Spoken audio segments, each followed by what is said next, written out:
नमस्कार, DCP news में आप सभी का पुनः स्वागत। मैं आपके साथ दीवान नौटियाल और खास खबर की शुरुआत करूं उससे पहले दो पंक्तियां आपको सुनाना चाहूँगा। कभी खेलते थे धूल के इस मैदान में, आज बुलंदियां हासिल कर रहे हैं आसमान में। जी हां, आज के इंटर कॉलेज सैया में 24 नवंबर को पुरातन छात्र सम्मेलन का आयोजन कर अभिभावक संघ के अध्यक्ष अनिल सिंह तोमर एवं आयोजन समिति ने जमकर प्रशंसा बटोरी। उपस्थित हर किसी शख्सियत ने जमकर सराहना की, साथ ही विद्यालय में वर्तमान में अध्ययनरत छात्रों के मनोबल को बढ़ाने का भी काम किया। सम्मेलन में उपस्थित 1969 से 1971 तक छात्र रहे प्रताप सिंह पवार, सेवानिवृत्त अतिरिक्त प्रधान मुख्य वन संरक्षक, 1972 से 1977 के छात्र रहे खाती निवासी अर्जुन सिंह, राज्य सूचना आयुक्त उत्तराखंड, क्रांतिकारी एवं समाज सेवी मुन्ना राणा, रामचरण नौटियाल सहित विभिन्न हस्तियां सैया से पढ़कर आज विभिन्न क्षेत्रों में ख्याति प्राप्त कर रहे हैं। वहीं अटल उत्कृष्ट राजकीय इंटर कॉलेज सैया में इस बार पहली बार सीबीएसई के अंतर्गत परीक्षाएं होनी है, जिसके लिए सम्मेलन में पहुंचे 1981 से 83 राजकीय इंटर कॉलेज सैया के छात्र रहे। वर्तमान में संयुक्त सचिव एवं क्षेत्रीय अधिकारी सीबीएसई देहरादून, शिक्षा मंत्रालय, भारत सरकार, कोरवा निवासी डॉक्टर रणबीर सिंह तोमर ने जहां बच्चों को ईमानदारी पूर्वक पढ़ाई के लिए प्रेरित किया, तो वहीं डॉक्टर रणबीर सिंह तोमर ने जौनसार बावर के विभिन्न विद्यालयों से पढ़े आज उच्च पदों पर विराजमान महानुभावों से अपने अपने विद्यालय के लिए योगदान का भी अनुरोध किया। वहीं समाज में पुरातन छात्रों का यह सम्मेलन क्षेत्र की शिक्षा व्यवस्था में बेहतर परिवर्तन की दृष्टि से भी देखा जा रहा है, लेकिन देखना ये होगा कि क्या उपस्थित महानुभाव आगे कितना योगदान जौनसार बावर की शिक्षा व्यवस्था एवं राजकीय इंटर कॉलेज सैया के लिए दे पाते हैं। पुरातन छात्रों के इस सम्मेलन में जहां 1981 के दशक की एक फिल्म भी प्रस्तुत की गई, जिसको देखकर उपस्थित महानुभावों की आंखें भर आई। वहीं विभिन्न महानुभावों ने अपने बचपन की यादें भी साझा की। आइए अधिक जानकारी के लिए आपको सीधा ले चलते हैं सम्मेलन में उपस्थित पूर्व शिक्षकों एवं उपस्थित महानुभावों की प्रतिक्रिया की ओर। नमस्कार, डीसीपी न्यूज में आप सभी का एक बार पुनः स्वागत है। मैं आपके साथ दीवान नौटियाल और इस वक्त मैं पहुंच चुका हूं हृदय नगरी सैया में। सैया के राजकीय इंटर कॉलेज में अटल उत्कृष्ट जौनसार बावर राजकीय इंटर कॉलेज, थोड़ा सा नाम बदल चुका है, अटल उत्कृष्ट हो चुका है। और इस विद्यालय में इस सत्र से सीबीएसई के अंतर्गत परीक्षाएं सुचारू रूप से संचालित की जानी है। और इसी परिप्रेक्ष्य में शायद प्रथम जो सम्मेलन यहाँ पर हुआ था, पुरातन छात्राओं का सम्मेलन यहाँ पर आयोजित किया गया है। उस सम्मेलन में तमाम सारे जो क्षेत्र के लोग जो इस विद्यालय से निकलकर देश और विदेश में भी कई बार भ्रमण कर चुके हैं, राज्य स्तर पर विभिन्न पदों पर उच्च पद पर कार्यरत है, वो लोग यहाँ पर एकत्र हुए हैं। उन लोगों की प्रतिक्रिया जानने की भी कोशिश करेंगे, किस तरीके के अनुभव उनके रहे हैं वो जानने की कोशिश करेंगे। और क्या जो ये प्रथम पुरातन छात्र सम्मेलन यहाँ पर किया गया है, अनिल तोमर जी के अथक प्रयासों से ये हुआ है, सब ने प्रशंसा भी की है। लेकिन प्रश्न चिन्ह वही उठता है कि क्या ये सम्मेलन यहाँ पर बड़ी जो बातें कही गई है, जो विभिन्न पदों पर विराजमान व्यक्तित्व यहाँ पहुँचे हुए हैं, क्या आगे उन वक्तव्यों को धरातल पर उतार पाएंगे, ये सबसे बड़ा प्रश्न है। फिलहाल हम जानने की कोशिश करेंगे यहाँ पर जो भी महानुभाव उपस्थित हुए उनकी क्या प्रतिक्रिया इस सम्मेलन और इस आयोजन को लेकर। तो हम प्रवेश कर चुके हैं राजकीय अटल उत्कृष्ट राजकीय इंटर कॉलेज सैया में, और थोड़ा सा कलाकृति का भी यहाँ पर प्रदर्शनी लगाई गई है। अपना कैमरामैन से उस दिखाना चाहूँगा, ये सुंदर कला जो लगाई गई है, बनाई गई है, वो भी देखते ही बनती है। ये कहीं ना कहीं डिज़ाइन है यहाँ पर बने हुए हैं, वो तो कहीं ना कहीं इससे एक संदेश है कि यहाँ पर हुनर की कोई कमी नहीं है। अगर कमी है तो एक मार्ग दिखाने की इन छात्रों के लिए, और कमी है कहीं ना कहीं इनका मार्गदर्शन करने की। और आज जो यहाँ पर पहुँची हुई विभूतियाँ, मैं उनसे भी परिचय कराना चाहूँगा, क्योंकि बहुत सारे लोग हैं, उन सभी से संभव नहीं हो पाएगा। लेकिन जो अभी पहुँचे, जिन्होंने इस की शुरुआत की है, इस पहल की शुरुआत की है, अनिल तोमर जी वो हमारे साथ मौजूद है। जिन्होंने इस शिक्षा के मंदिर के लिए भूमि दी थी, स्वर्गीय ठाकुर धर्म सिंह तोमर, उनके पुत्र जी यहाँ पर मौजूद है। और इस समय जो कि प्रथम बार ये इंटर कॉलेज सीबीएसई के परिवेश में यहाँ पर परीक्षाएं देगा, और सीबीएसई से हमारे साथ मौजूद है रणबीर सिंह तोमर जी, वो भी यहाँ पर मौजूद है। जानने की कोशिश करेंगे सभी की प्रतिक्रियाएँ। सियाना जी, सबसे पहले तो नमन करते हैं, एक शिक्षा देने वाला, और वो शिक्षा देने वाला तब यहाँ हाजिर हो पाया जब यहाँ ज़मीन दाता पैदा हुआ है। मंदिर यहाँ पे खुला तभी सर शिक्षा आई है। क्या उस पिता के लिए जौनसार बावर गर्व करता होगा, लेकिन कहीं ना कहीं आप भी गर्व की अनुभूति करते होंगे कि आपके पिता ने ये ऐसा काम किया है जिससे शिक्षा की अलग जौनसार बावर जैसे क्षेत्र में पहुंचने का प्रयास हुआ है। क्या कहना चाहेंगे आज इस सम्मेलन के लिए? मैं सबसे पहले तो आपका धन्यवाद करता हूं कि आप जो है मुझे इस मंच के काबिल समझा, आपने मेरे से मंच। मैं सबसे पहले कहना चाहूँगा कि मेरे जैसा विकलांग शायद कुछ ना कर पाता, और लेकिन आज मैं जिस स्थिति पे हूँ, जहाँ पे हूँ, एक बहुत अच्छी स्थिति पे हूँ, और मैं उन सूर्य के पिताजी का जो हूँ नमन करता हूँ, और एक जयेश रावत जी का, जिन्होंने मुझे जो पढ़ाया लिखाया, जिन्होंने मुझे इस काबिल बनाया। मैं इस अवस्था में भी हर कारणों से जूझा, और लास्ट में आखिर में जब मेरी 43 साल की उम्र थी, उसके बाद में डिपार्टमेंट में जो पोस्ट ऑफिस में गया, नौकरी करने गया, और आज पोस्ट ऑफिस से नौकरी करके रिटायर्ड हूँ, और आज अच्छे अपने को अच्छी हालत बोलूँगा कि मैं तो एक भीख मांगने वाला आदमी होता, लेकिन आज जो है उसके, और मैं इन लोगों का एक हार्दिक स्वागत करता हूँ जिन्होंने मुझे इस काबिल समझा, और जिन्होंने जो है यही जमीन ऐसी दी कहानी बांग जाम दी, जब पुण्य देने दान, आज जमीन तो कोई घर भी नहीं खाता, कहानी बांग जाम दी, लेकिन उन्होंने जो है इसको 50 साल 100 साल आगे की सोची, और आज जो है ऐसे ऐसे पौधे, ऐसे ऐसे फल इसमें जो लगे हुए हैं कि जिसका जो है देश और विदेश में जो है प्रचार हो रहा है। यही व्यक्तित्व का बड़प्पन है। कहीं ना कहीं ये ज़मीन में शायद ये बांजर होती, लेकिन सर ज़मीन कुछ भी होती, लेकिन दाता पैदा नहीं होता है। उस दाता ने दी है, इस ज़मीन की कीमत वही जानता है। और जिक्र किया है जयेश रावत शायद प्रथम प्रधानाचार्य रहे इस इंटर कॉलेज के, और स्वर्गीय धर्म सिंह रावत जी का तो इसमें समर्पण रहा ही है। आज की युवा पीढ़ी के लिए एक मिसाल प्रस्तुत कर रहे हैं, और इस अपनी ज़मीन के नज़दीक ही राजकीय इंटर कॉलेज सैया में भी जो है अपना एक महाविद्यालय खोलने का एक प्रयास किया है, जिस माध्यम से शिक्षा वहाँ भी पहुँच रही है। अनिल तोमर साहब, सबसे पहले तो इस कार्य के लिए सर आपको हृदय से धन्यवाद दूंगा।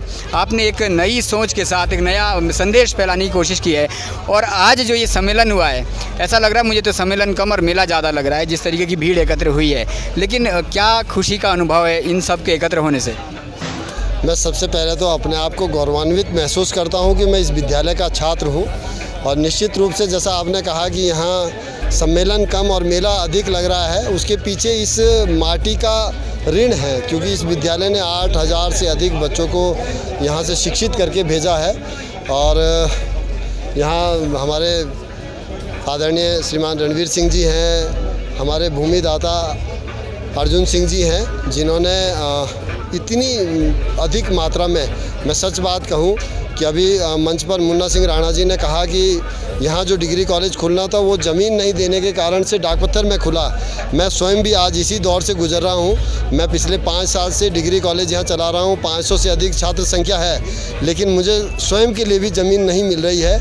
और इस अवसर पर मैं धर्म सिंह जी को नमन करता हूँ। बहुत बहुत धन्यवाद। धन्यवाद सर। तो कहीं ना कहीं संघर्ष जारी है, अभी भी ज़मीन कब मिलेगी उसका इंतज़ार भी रहेगा, लेकिन शिक्षा के मंदिर को खोल के रहेंगे जनाब। ये है अटल कहीं ना कहीं जो संकल्प है।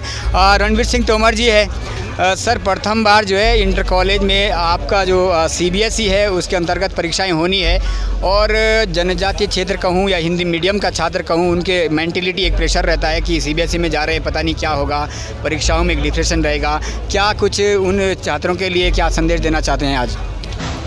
एक तो कोई डिस्क्रिमिनेशन इस बात का नहीं है कि हमारा पेपर कोई बहुत ज़्यादा अलग कोर्स से रहता है। NCERT का कोर्स प्रिस्क्राइब है, बस उसका स्टैंडर्ड थोड़ा एकेडमिक स्टैंडर्ड रहता है। और दूसरी बात, बाइलिंगुअल आता है, एक्सेप्ट दैट लैंग्वेज।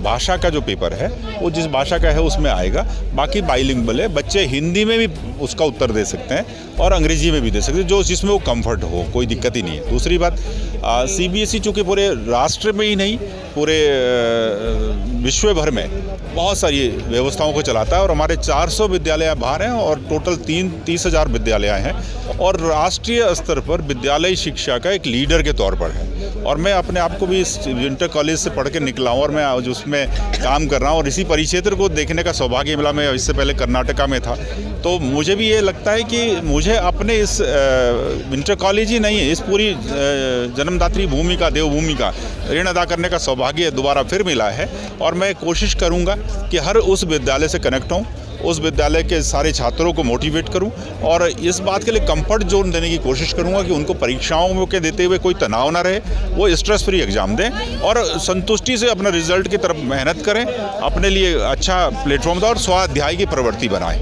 कहीं ना कहीं सर क्योंकि सीबीएसई हमने देखा है कि एक पारदर्शिता के लिए विशेष तौर पर जाना जाता है और हिंदी मीडियम में कई जगह हमने देखा कि बच्चों की जो कहीं ना कहीं कमियां खामियां है, चाहे उनके मार्कशीट में नाम का हो, कुछ भी हो, तो बहुत सारी हिंदी मीडियम में देखने को मिलती है। लेकिन यहाँ सीबीएसई में एक बार जो नाम चढ़ जाएगा उसको कहीं ना कहीं बदलने में बड़ी कठिनाई का सामना करना पड़ता है। तो उसके लिए स्पेशली अभी इतने जन जागरूक नहीं है यहाँ इंटर कॉलेज सैया में, ऐसा सहयोग किया जाएगा जो कमियाँ है बच्चों की वो सहजता से सही की जाए। बिल्कुल ऐसा नहीं है कि नाम करेक्शन नहीं होते। अभी तो जिज्ञा यादव के केस में माननीय उच्चतम न्यायालय ने बहुत बढ़िया सा निर्णय दिया और सीबीएसई इस देश के जनमानस को और इस देश की जनरेशन को केयर करता है और हमारे बच्चों हम बहुत सबसे मोस्ट चाइल्ड फ्रेंडली बोर्ड है सीबीएसई, जो टोटल 42-43 बोर्ड देश में है और प्राइवेट बोर्ड और स्टेट बोर्ड्स मिला के मोस्ट चाइल्ड फ्रेंडली बोर्ड है। तो हम बहुत ज़्यादा केयर करते हैं और किसी को भी इस बात से डरना नहीं है कि मेरा करेक्शन अगर ये गलत हो गया नाम तो वो पहले स्कूल लेवल पे ठीक करा लें जब तक उसका एडमिट कार्ड जारी हो रहा है। उसके बाद भी अगर छूट जाता है तो रिजल्ट के बाद भी तुरंत कर दिया जाएगा, उसमें कोई दिक्कत नहीं। तो कहीं ना कहीं घबराने की आवश्यकता नहीं है। और अंतिम प्रश्न लेना चाहूँगा सर, अब शिक्षा से हट के आज जिस परिवेश में यहाँ पहुँचे हुए हैं, आपको उस ऑफिशियल स्टेटमेंट में हम देखें तो बड़ा ऐसा लगता है, लेकिन यहाँ बड़ी सहजता के साथ सब लोग उपस्थित हैं, न जाने किस किस विभाग में मौजूद है। कैसा लग रहा है? पुरानी यादें ताज़ा हुई है और एक कंफर्टेबल लग रहा है और ये यूनिक जो एक स्टार्ट किया है पहल अनिल तोमर जी ने, उस बारे में क्या कुछ कहना चाहिए? देखिए कोई भी स्टार्टअप जब आता है ना, 2014 में सरकार मोदी जी की आई, ठीक है, और 2014 से अभी तक का सफ़र 8 साल का देख लीजिए क्या क्रांति आ रही है। उत्तराखंड देवभूमि से जन्मे व्यक्ति पड़ोसी के राज्य जिसके कि बहुत सारे देश भी उससे जनसंख्या में छोटे हैं और क्षेत्रफल में भी छोटे हैं, उत्तराखंड की जन्मभूमि से जन्मे उस व्यक्ति ने वहाँ पे शासन किया और अभी शासन लगातार कर रहे हैं। और किस तरह का एक स्वतंत्र विचारधारा से शासन की बात आ रही है। और मैं आपको दूसरा बात बता दे रहा हूँ कि हिंदुस्तान एक ऐसा देश है जिसमें कि हर समुदाय, हर जाति, हर परिवेश का व्यक्ति रहता है, गरीब, परंतु यहाँ पर मौलिक अधिकारों का सबसे ज़्यादा सम्मान है और वो मौलिक अधिकार राम राज्य से लिए गए। अगर आप वाल्मीकि रामायण पढ़ेंगे तो मौलिक अधिकार वहाँ से लिए गए हैं। दूसरी बात, जहाँ तक ज़मीनदाताओं की और इस स्कूल ज़मीनदाताएँ, देखिए आज 5 एकड़ ज़मीन दी है। मैंने अभी अपने उद्बोधन में भी कहा है कि हम एक अपना 5 रुपए का पेन अपने जेब का नहीं दे सकते किसी को। अभी केंद्रीय विद्यालय चकराता के लिए जो खुलना है सिविल सेक्टर का, उसके लिए लैंड नहीं मिल रही है। अभी एकलव्य विद्यालय खुला है मैराउना में, हालांकि बहुत इंटीरियर में दूर है, परंतु फिर भी गांव वालों ने सोच समझ के ज़मीन दी है। केबी के लिए ज़मीन नहीं मिल रही है, केबी खुल नहीं रहा है। और केंद्रीय विद्यालय खुलेगा पब्लिक सेक्टर को, कितने बच्चे हमारे केंद्रीय विद्यालय से पढ़ कर निकलेंगे? आप देखिए हमारे चकराता और कालसी जितने ब्लॉक हमारे, हर दो स्कूल जो है हमारे सीबीएसई से एफिलेटेड है। एक राष्ट्रीय परिदृश्य और विश्व परिदृश्य को दिखाने वाले बोर्ड से एफिलेटेड है। तो अगर वो केंद्रीय विद्यालय भी आ जाएगा, हमारे पास एकलव्य भी है, तो हमारे बच्चों को कितनी सर इसी पर आना चाहूँगा, क्योंकि अगर ज़मीन नहीं मिल रही है, एक और हम बात करते हैं कि बेहतर शिक्षा व्यवस्था होनी चाहिए और दूसरी ओर यहाँ पर तमाम महानुभाव मौजूद थे, अगर हम इसमें सहयोग नहीं करेंगे, ज़मीन नहीं देंगे, तो फिर अच्छी शिक्षा कैसे आएगी जब इसका एक बड़ा हृदय दिखाना होगा किसी न किसी को। मैं जो है एक तो राजनीतिक व्यक्ति नहीं हूँ, दूसरी बात मैं सरकारी व्यक्ति हूँ और सरकारी व्यक्ति होने के नाते मेरा अगर अभी इसके बाद मुझे कोई कहने का मौका मिलेगा तो मैं ज़रूर सबसे अपील करूँगा कि आगे आएँ और केंद्रीय विद्यालय को खुलवाने में मदद करें।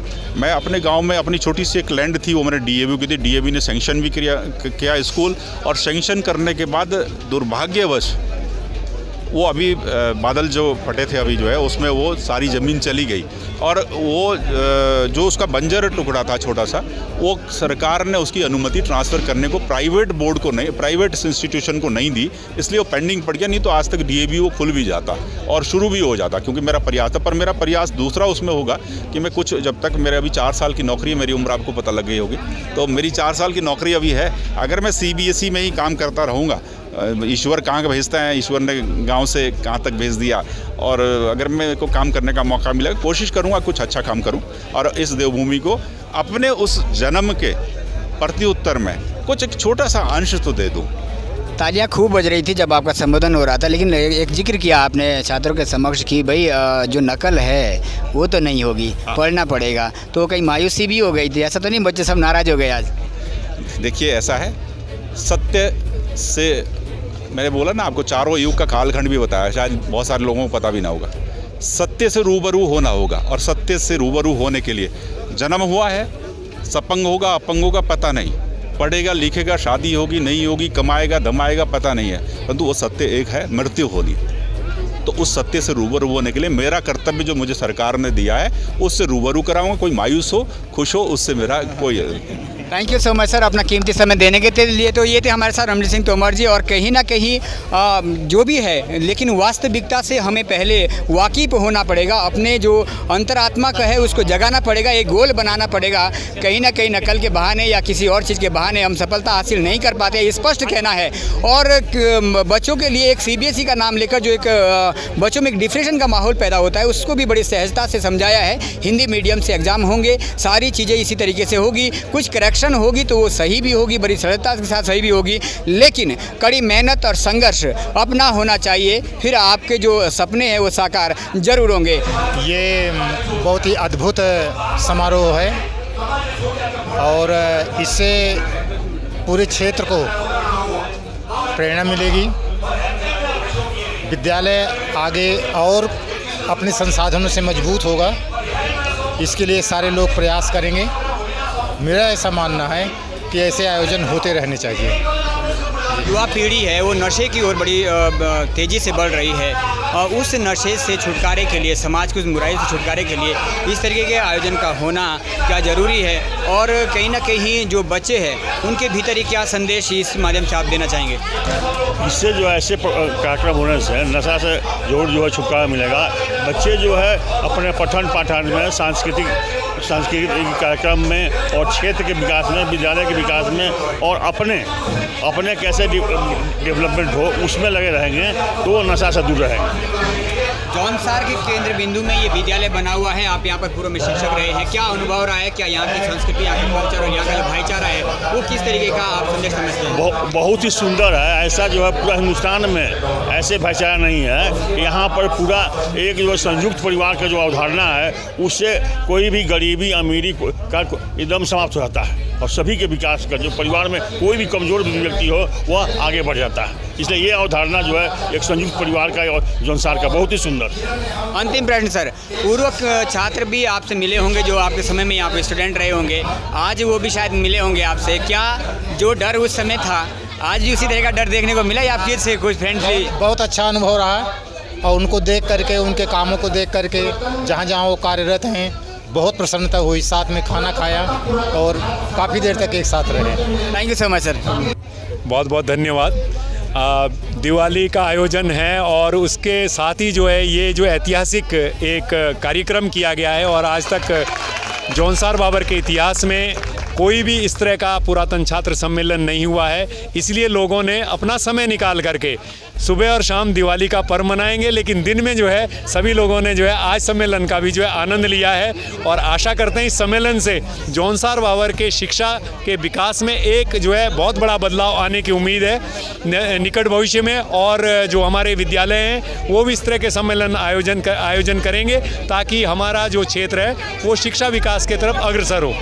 तो शिक्षा विकास की ओर अग्रसर हो, इस तरीके से आयोजन किए जाएंगे। और भी लोग यहाँ पर मौजूद है, जानने की कोशिश करेंगे। शिक्षक है छतर सिंह चौहान जी है, फटियों से है, गुरुजी भी हैं। गुरुजी महोदय, एक शिक्षा के मंदिर में ये दिवाली मनेगी ये तो नहीं सोचा था, यूनिक करने की कोशिश की गई है। हमेशा एक प्रतिस्पर्धा छोड़कर जाते हो, चाहे व्यवस्था समाल्टा की हो, चाहे इस विद्यालय से एक नई शुरुआत की हो, क्या कहना चाहेंगे सर इस आयोजन को लेकर? आप सभी का सादर धन्यवाद।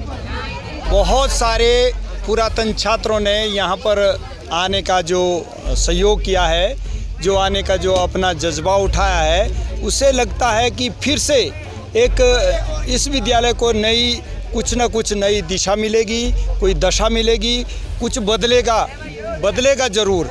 क्योंकि सभी लोगों ने, जितने बड़े पदाधिकारी रहे हैं, अधिकारी रहे हैं, बड़े से बड़े बुजुर्ग जितने भी पुरातन छात्र रहे हैं, सभी ने अपना सहयोग देने की एक आशा जताई है, और सभी का सहयोग इस विद्यालय को मिलेगा। और इस विद्यालय के जितने वक्ताओं ने अपनी अच्छी से अच्छी बातें रखी है, मेरे पुराने जो ये नए छात्र हैं, पुराने छात्रों से कुछ ना कुछ सीखेंगे, और उन सीख का एक जज्बा इन छात्रों के अंदर आज से उभरा है, और उस जज्बे को ये किसी ना किसी हर क्षेत्र में आगे बढ़ाएंगे, जौनसार का नाम ऊंचा रखेंगे। जौनसार का नाम ऊंचा रखेंगे, ये शिक्षक की एक प्रतिक्रिया है। और शिक्षा अगर बेहतर हो तो समाज बेहतर खुद ही हो जाता है। मेरे साथ के चौहान भी मौजूद है। KS चौहान, लगता नहीं है कि प्रदेश सरकार में इस उच्च पद पर विराजमान है। जिस तरीके से परिवेश हो, हमेशा अपनी संस्कृति में नज़र आते हैं। और दूसरा, जब भी मौका मिलता है, चाहे प्रदेश स्तर पे हो, राष्ट्रीय स्तर पे हो, तो संस्कृति को प्रमोट करने का भी काम करते हैं। KS चौहान साहब, इस यूनिक एक बार फिर नई पहल को शुरुआत करने के लिए आपकी समस्त टीम को बहुत बहुत बधाई सर। कहना चाहूँगा, आपने ये आयोजन किया है और जिक्र भी किया है कि जब भी कोई इधर से जाए तो इस विद्यालय ज़रूर आए। क्या उसका अनुसरण होगा? जब मैं फटियो गांव से आता था 7 किलोमीटर पैदल और 7 किलोमीटर फिर वापस, यानी 14 किलोमीटर की जर्नी रोज़ पैदल होती थी। और जब हम इस कॉलेज में आते थे तो पहले सुबह पत्ती घास लेके आते थे और जब वापस 12 बजे छुट्टी होती थी तो हमको 1 बजे वापस गांव पहुंचना होता था। यदि 1 बजे हम गांव नहीं पहुंचते थे तो बहुत बड़ी डांट घर से पड़ती थी। तो चूंकि हम लोगों ने वो परिस्थितियां देखी है, उन परिस्थितियों में हम जिए हैं। और जौनसार बाबर की जितनी भी फैमिली, सब एक साधारण फैमिली होती है, उन परिस्थितियों में सभी ने अपना जीवन यापन किया है और उसी परिस्थिति में सब ने अपना शिक्षण कार्य किया है। और आज यदि हम उच्च पद पे हैं तो उच्च पद पे जाने के बाद हमको, मैं फिर वही कहता हूँ कि अपनी जड़ और ज़मीन को नहीं भूलना चाहिए। यदि जड़ ज़मीन हमने अपनी भूल दी तो हमारा कोई अस्तित्व नहीं है। धन्यवाद सर। जड़ और ज़मीन नहीं भूलनी चाहिए, यही संदेश समाज के लिए देना चाहते हैं। और इस आयोजन के माध्यम से कहीं ना कहीं कुछ लोगों की मन में जो धारणा जौनसार बाबर की रही है, उनके लिए भी एक संदेश जाएगा कि इस क्षेत्र के लोग किस कठिन परिस्थितियों से निकलकर आज प्रदेश की बात करें या देश की बात करें, विभिन्न पदों पर, उच्च पद पर विराजमान है। ये उनका कठिन तप था, कठिन संघर्ष था। और मेरे साथ यहाँ पर आज मौजूद थे चर्चा में खास मेहमान, और उम्मीद करेंगे कि सम्मेलन का एक सकारात्मक संदेश न मात्र राजकीय इंटर कॉलेज सैया बल्कि जौनसार बाबर से लगे तमाम इंटर कॉलेज के माध्यम से भी वहाँ भी इस तरीके के आयोजन किए जाएंगे और इस तरीके के अमूलचूल परिवर्तन जो है देखने को मिलेंगे। खास चर्चा देख रहे थे आप DCP न्यूज़ के साथ, सहयोगी कैमरामैन शांति वर्मा के साथ दीवान नौटियाल की रिपोर्ट, DCP न्यूज़ उत्तराखंड के लिए। आज की खास खबरों में फिलहाल इतना ही। आगे के लिए बने रहेगा DCP न्यूज़ के साथ। तब तक के लिए हमें दीजिएगा इजाज़त। नमस्कार।